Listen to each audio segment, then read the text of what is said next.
Hello. Okay, today I'm going to talk about this Lenovo K80, which I received a couple of days ago. Just a bit of backstory about this particular phone was that I'd actually ordered a VK World T5, and when this package arrived and I opened it, I had this Lenovo. So I'm not exactly sure what happened. The seller has not been in touch with me as of yet, so it could be a mistake, obviously. But what I think has happened is that he has sent me a phone in place of the one that I ordered. This phone, when it arrived, you can see here the tape here, that was open. The box, look, see, that box looks pretty cruddy, so it's definitely not a new box. So my guess is that this was probably returned, and maybe he sent it to me as because he didn't have the VK World T5. It's not unusual for these kind of things to happen in Saudi Arabia. He hasn't been in touch, so it's still early days yet. He could be in touch. So while I have it, I thought I would do a quick review for your delectation. So this is specification wise, this is a 5.5 inch 1080p screened phone. It has 4 GB of RAM and 64 GB of internal memory. It has a 4000 mAh battery and a 13 megapixel camera, which unusually has OIS, or optical image stabilization, which as I said, unusual. So my experience with taking photos has been relatively underwhelming. They're not bad, they're just nothing great. Video is okay, again not bad, but nothing great. I haven't taken loads of photos, and as you can see here, I downloaded my app, which is Camera Zoom FX, which is a pretty decent app to use as your main shooter. Let's just see that. Yeah, well, I'm looking there now. It doesn't look bad. The quality is fine. Okay, so you know, nothing special. It will do. Headphone jack, you can see, and USB, mini USB on the bottom. Curiously or not, this has Intel Atom processor, which is clocked at 1.83 gigahertz, and not your MTK or Qualcomm.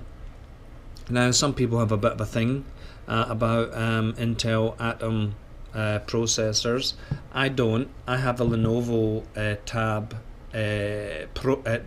Lenovo Yoga Tab 8-inch, which has an Intel Atom processor and only 2 GB of RAM, 1080p screen. It's excellent. It's fast, and I have not experienced any problems. So to be honest with you, there you go. It's the Intel Atom. It's fine. The UI that comes with Lenovo, they have a skin. It's called Vibe. The version here is 2. This phone only has Android 4.4, so it's not even updated to Lollipop. And I checked online, and there are no updates for it, but somewhere I read that you could flash the ROM for the Lenovo P90 after my experience with my Le TV, Le Pro 1, trying to root it, and now it's bricked, I don't think I will bother with flashing it.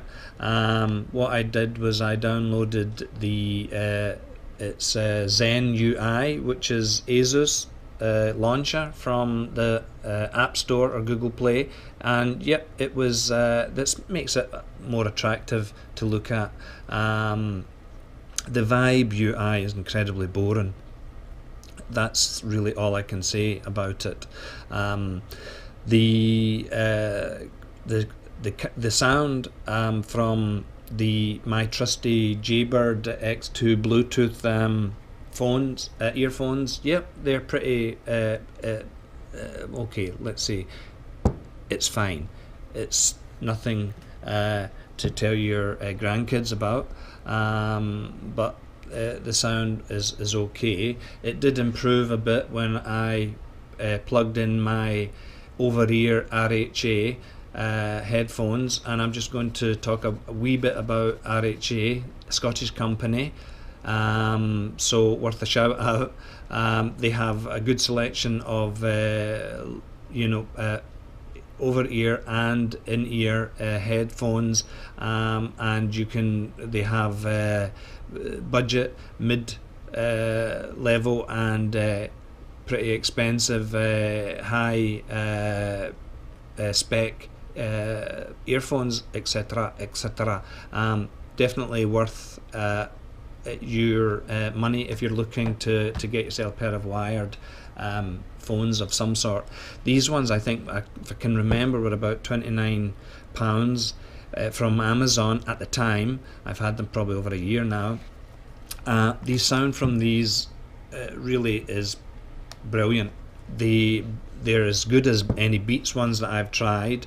They're certainly as good as the Bose that I tried recently in a shop, and they were like £200, something like that. I mean, I think it was in John Lewis when I was at home in May, and these are just as good, if not better. So RHA, check them out, worth your while.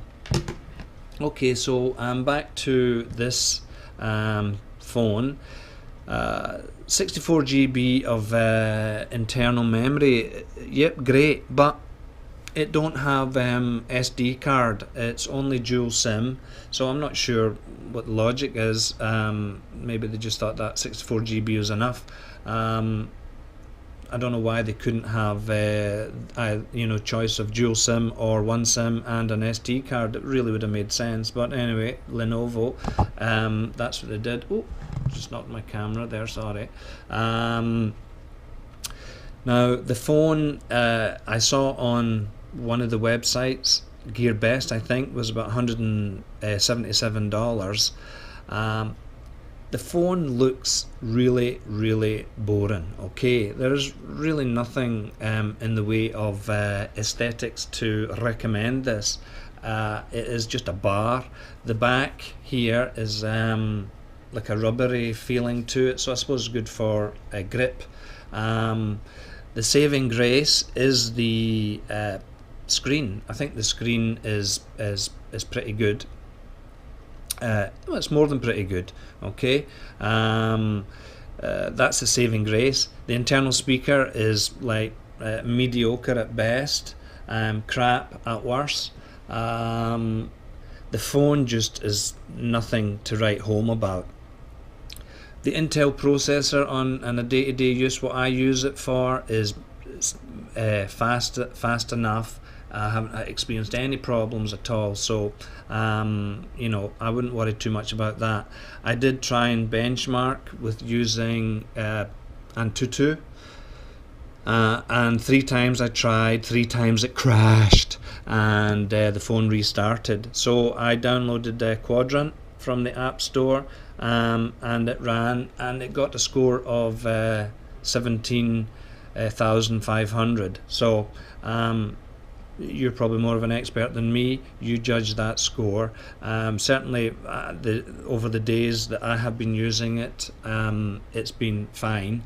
Call quality, well, it's okay. It's a wee bit tinny, like echoey tinny, but well, you know, it's suffice, and it's fine for me. What else that I can tell you about this phone? Nothing. Can I recommend it? Well, I might keep it as my day-to-day phone, so because I'm fed up uninstalling, reinstalling all my apps, WhatsApp, Tango, LinkedIn, Facebook, etc. So I may keep this as my day-to-day runner, along with my PPTV King 7. Great phone, great screen, great specs, but it does have a problem. It don't ring, it don't vibrate when anybody's calling you. This I only found out from a comment from one of the guys on the review, John, his name was John Swift, I think his name was, and he alerted me to this, and then I tried it, and sure enough, no, it didn't work. So thanks, John, for the heads up. He did offer a workaround, which was to download an app called Good Vibrations, which means now that the phone at least vibrates when ringing. And there's another app called Who's Calling, which will say the name of the person calling. So you've got at least some idea that your phone is ringing. Hopefully PPTV will release some kind of update or something for it. I'm sure it's some kind of software thing. If not, well, I mean, okay, it's fine. I'm using it as a tablet for the most part, for media consumption and the likes and reading. So the screen on this, I really, every day I'm looking at it and I'm thinking, for $149 from wherever it was, Cool, I mean, it's worth it in that alone. So the speaker, the internal speaker works fine. I believe this phone also has, I know I'm going off the Lenovo, but I believe this phone also has its own kind of DAC or something for the hi-fi, because the sound is great, and with my RHA overhead over-ear speakers is brilliant. So hopefully there'll be a fix for that. So back to me Lenovo here. Can I recommend it? Well, the short answer is no. $177, no. I would be spending my money on something a bit more. The screen is good, okay, it's fast enough, but I mean, it's just really boring looking, okay. I mean, decent enough specs. The RAM, 4 GB of RAM, yeah, excellent. No SD card, that's not so good. 64 GB ROM, yeah, that's good, but I mean, it's just really boring. $177 will get you L phone S1, cracking phone, really nice.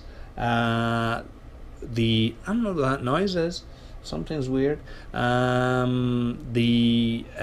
was that? The L phone and the Uli phone. Yep, that's what I wanted to say. I'll give a wee shout out to it. I had this Uli phone Vienna. It cost about the same. 5.5 inch 1080p, beautiful screen. Okay, the back was plasticky, but it didn't. Oh, sorry again. It was a wee bit on the cheap side looking, but I thought it was an excellent phone. It has its own hi-fi DAC, sound was absolutely brilliant. So really, I mean, there's other ones around as well. Some of the Umi phones are looking quite nice, and you could probably pick up a similar specification phone that is a lot nicer to look at and is not made of this polycarbonate stuff. And I don't have a problem with plastic. I'm not really that bothered. The build quality feels okay. You know, it's not heavy. The set's about 153 grams. It's just really utilitarian and boring. So I can't recommend it. I really, if you have got that money and you're looking to buy, go for one of the smaller sellers. Even Xiaomi, which is not a small company, have some really good phones. In fact, the one that I reviewed recently, the MI4i. I was going to keep as my daily runner, but you know, the problem with that only had 16 GB of memory and no chance to expand it, so it's really a non-starter. So somebody bought it. So this one might do for a wee whiley. Let's see how I got on. So yeah, that's my review of the Lenovo K80 while I have it. Any questions, comments, anything you want me to answer, please don't hesitate to leave a message, and I will do my best to answer you ASAP. Okay, cheers, bye.